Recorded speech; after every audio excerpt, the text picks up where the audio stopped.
Jacksonville Jaguars fans, welcome into Duval Daily presented by GenJag.com. I'm Jordan DeLuga. Thanks so much for being here Tuesday, August 19th. Right now we're taking a look at Jaguars training camp practice number 17. Just got back to record.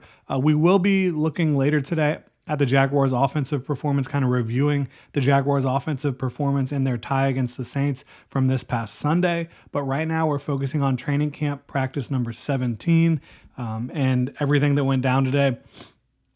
Not a super intense practice, no pads, but there is a lot to talk about. So we're going to get into it. Really appreciate y'all being here. If you enjoy the content, please like and subscribe. You can also check out genjag.com/shop, pick up some new Duval gear, support the channel, look good while doing it. So no pads today, as I mentioned. The Jaguars, they waived defensive lineman Eli Mostert. They waived wide receiver Darius Lassiter.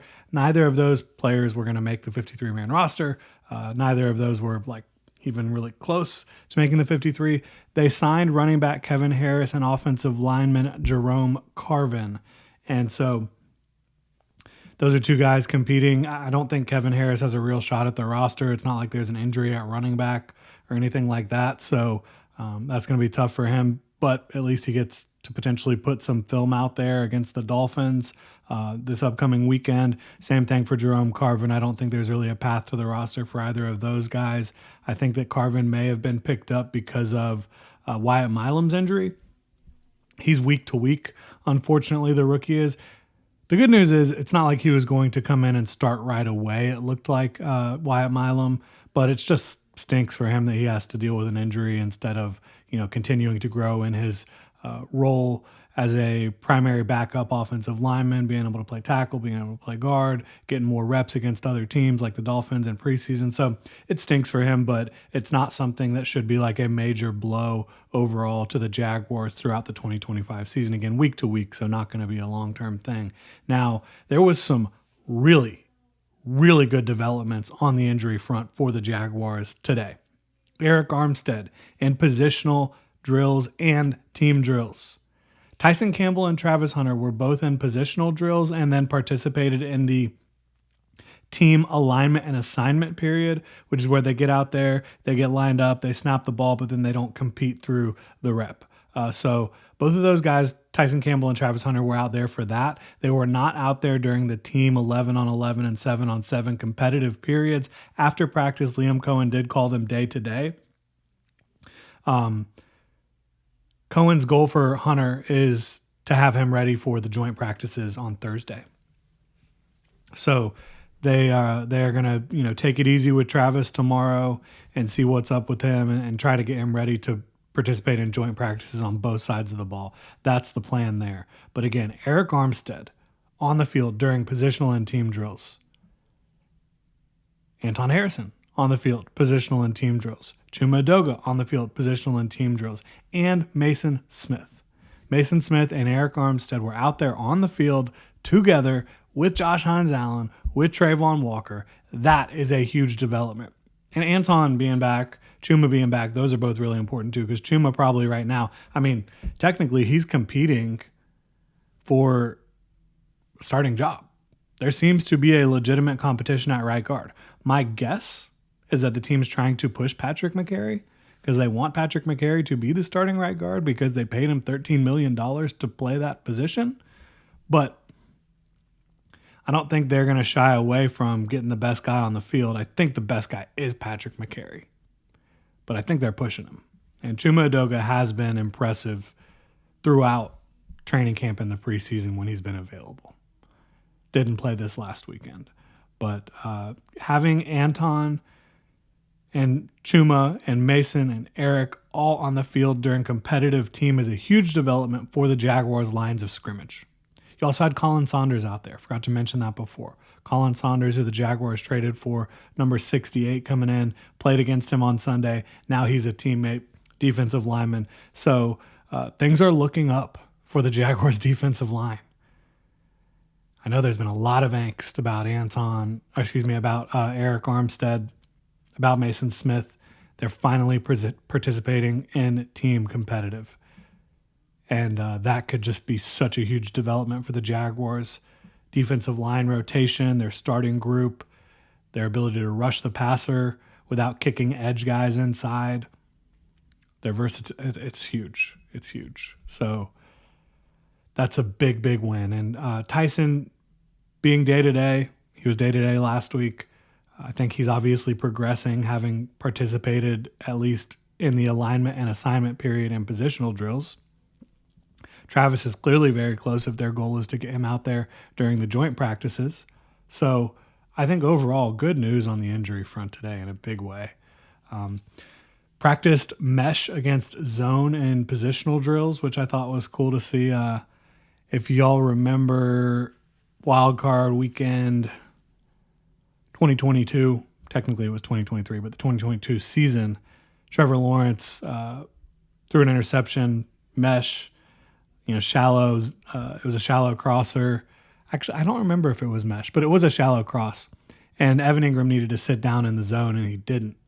They were practicing exactly that in this practice in the positional drills. They've done so many different little, very specific things like that throughout camp, and I love seeing that intentionality and attention to detail, the focus on the finer points of certain styles of plays offensively. As I mentioned, there was another full alignment and assignment period where they're just getting to the line of scrimmage and making sure that they're getting lined up properly, getting to the right call, all that good stuff on both sides. Had one false start today, so you want to eliminate those completely. You're not ever going to completely eliminate penalties, but overall, I don't think that that's a big deal, bad thing. They've been really focused on getting those under control, the pre-snap mistakes. Logan Cook practiced some place kicking today. I would say stick to your day job for Logan Cook, but no. Obviously, he'll be like a emergency kicker, but Cam Little did a good job today in team drills, making some kicks.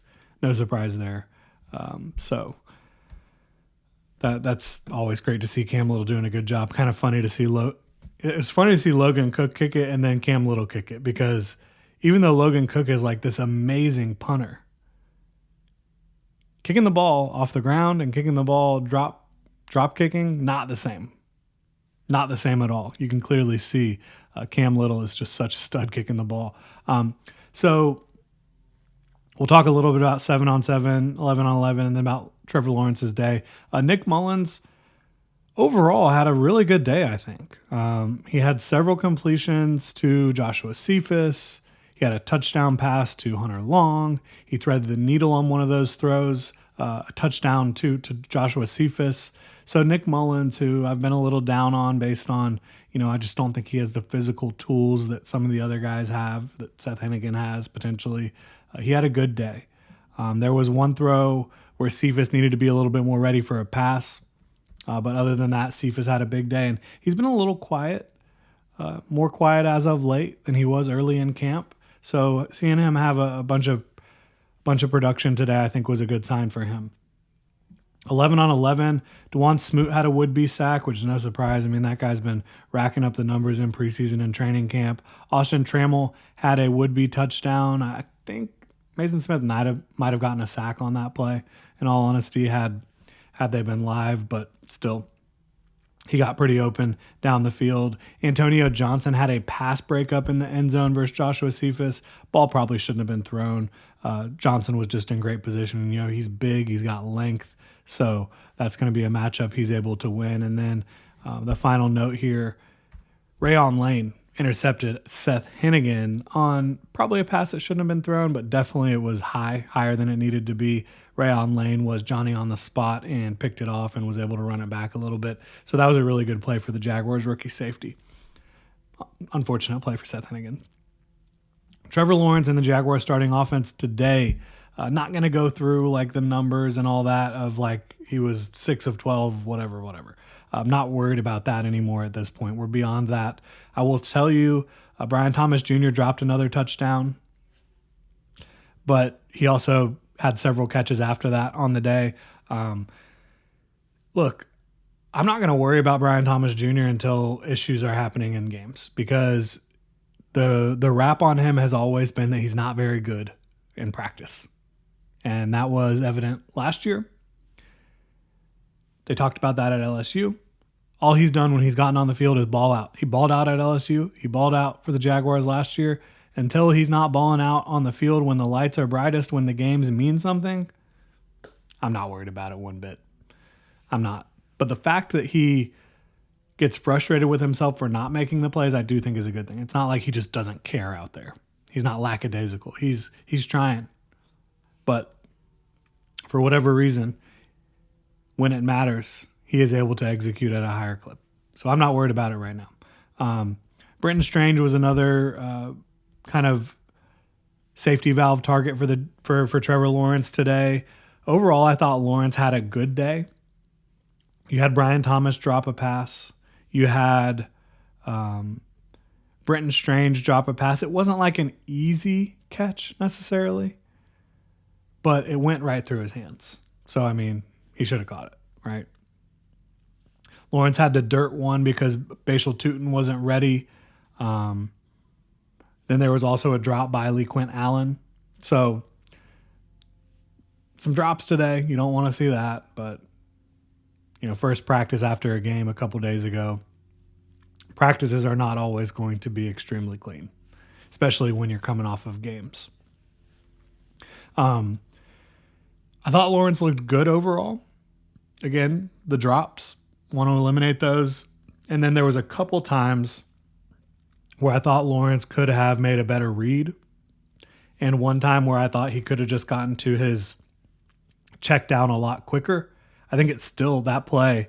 It was incomplete. He threw it to Parker Washington short. He was kind of like the check down answer. He was available early, but Lawrence just kept looking down the field instead of just hitting his guy. And then it ended up being incomplete. I do think that in a game that Foye Oluokun probably would have been called for pass interference because he did get to Parker early. But still, even with that, Lawrence probably should have hit Parker earlier. So that's where we're at. Jaguars got a lot of good news on the injury front today. Travis and Tyson appear close. Mason Smith, Eric Armstead, Anton Harrison, Chuma Edoga all fully practiced today. Just kind of waiting on Wyatt Milam to get back now, and obviously you're still without Caleb Ransaw, who's week to week, Buster Brown, who's out for training camp, Cole Van Lannon, who's out for training camp. That might be it. Might have missed somebody, but y'all get the picture. Overall, Jaguars starters looking much healthier than they have over the last week or so. So we're in a good place here, especially on the defensive front with Eric and Mason Smith coming back. Let me know what y'all think in the comment section below. If you enjoy the content, please like and subscribe. Y'all have a good one.